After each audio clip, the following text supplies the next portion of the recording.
Прывітанне, шаноўнае гаспадарства, з вами Камбэх. Ужо зусім хутка скончыцца выхад чацвёртага сезона атакі на тытанаў. Пачатак яго выйшаў даволі заблытаным, таму ў гэтым цыкле з 3 відэа мы ўзгадаем папярэднія серыі. Сёння пагутарым пра першы сезон. Пачынаем! Прыкладна за 100 год да асноўных падзей чалавецтва амаль цалкам было знішчана невядомая гуманоідная раса вялізных істот, якіх лічаць тытанамі. Тытаны – гэта драпежныя веліканы, якія знешнім выглядам нагадваюць людзей, але адрозніваюцца ростам ад 3 до 15 метраў. Яны не маюць палавых прыкмет і як размнажаюцца невядома. Да таго, тытанаў даволі цяжка забіць праз высокую хуткасць рэгенерацыі. Адзінае слабае месца – аснова шыі. Актыўны яны ў асноўным днём, але бываюць і выключэнні. Каб укрыцца ад іх, людзі пабудавалі 3 вялікія сцяны і далі ім імёны – Сена, Роза і Марыя. Так чалавецтва жыло за гэтымі сценамі і адчувала сябе ў бяспецы больш за стагоддзя. У самым пачатку нас знаёмяць з галоўнымі героямі. Эрен Егер, яго прыёмная сестра Мікаса Акерман і іх сябар Армін Арлерт. Яны жывуць звычайна і амаль бесклапотна за сцянамі.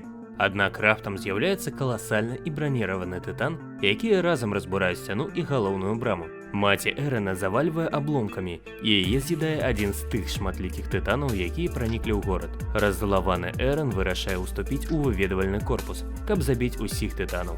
Пры гэтым яго бацька перад ад'ездам пакідае сыну таемны ключ ад падвалу і кажа, што там адказ, як перамагчы ўсіх тытанаў. Выведвальны корпус – гэта самы малалікі род войск, які займаецца пошукам перамогі над тытанамі. Акрамя яго існуе гарнізон, які займаецца аховай сцен, эвакуацыяй грамадзян, а ў мірныя часы патруляваннем і рамонтам абаронных збудаванняў. Таксама існуе ваенная паліцыя, задачы якой, мяркую, тлумачыць не трэба. Пасля таго жаху, які адчулі рабята, яны ўступаюць у кадэцкі корпус, дзе вучацца кіраваць ППМ. Прыладай прасторавага манеўравання.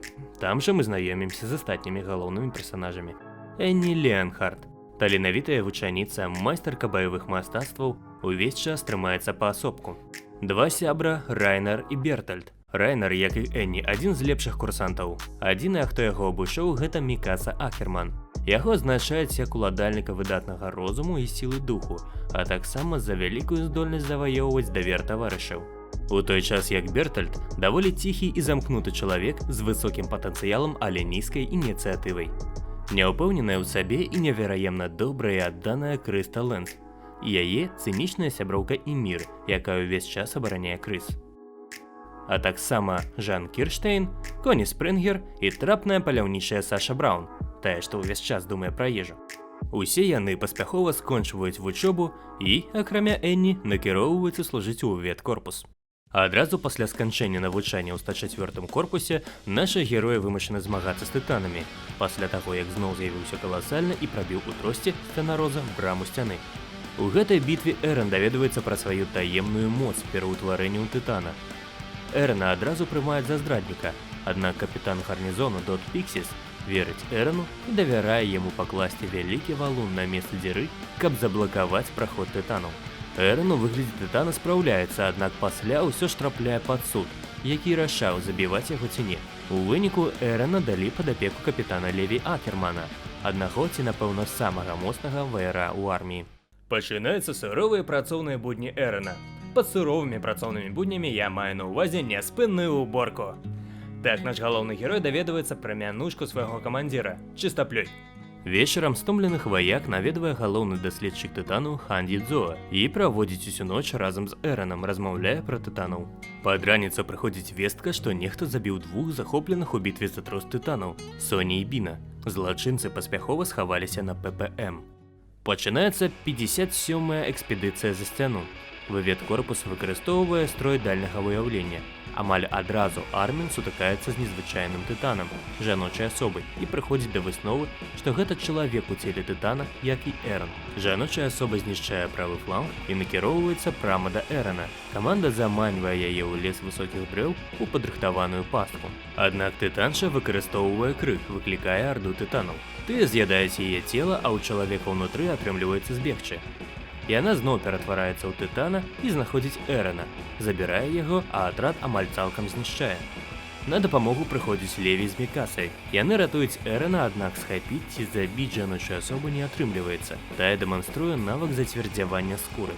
Разбіты і раззлаваны выведкорпус з вялікімі стратамі вяртаецца ў горад. Сюжэт пераносіцца да ўжо знаёмай нам Энні, якая служыць у вайсковай паліцыі. Нам паказваюць тое, што гэты орган максімальна лянівы і карумпаваны. У адзін з дзён службы яна сустракае Арміна, які просіць дапамагчы збегчы Эрану, бо праз няўдалую экспедыцыю за сцены яго вырашаюць забраць у выведкорпуса. Яна з насцярожанасцю згаджаецца, але перад уваходам у тунэль спыняецца, бо заўважыла дзіўныя паводзіны Арміна і назіраючых выведчыкаў. Армін прызнаецца, што Энні падазраюць у тым, што яна жаночая асоба, бо яна паказвала чужы ППМ на праверкі і не забіла яго ў выглядзе тытана. Энні разумее, што яе асоба раскрытая і ператвараецца ў тытана прама ў цэнтры горада. Пакуль у горадзе адбываецца хаос, у кіраўніка выведкорпуса Эрвіна патрабуе тлумачэнні капітан вайсковай паліцыі. Тым часам Эран таксама ператвараецца ў тытана і пачынае бой з Энні. З дапамогай выведатраду Эран перамагае, аднак Энні карыстаецца сілай тытана і заключае сябе ў крышталь.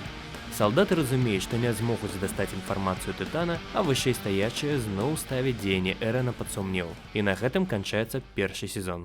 Гэта быў пераказ першага сезона Атакі тытанаў па-беларуску, наперадзе яшчэ 2. Стаўце лайкі, падпісвайцеся на канал, пакідайце вашы каментарыі, ці спадабаўся вам такі фармат. Яшчэ пачуемся!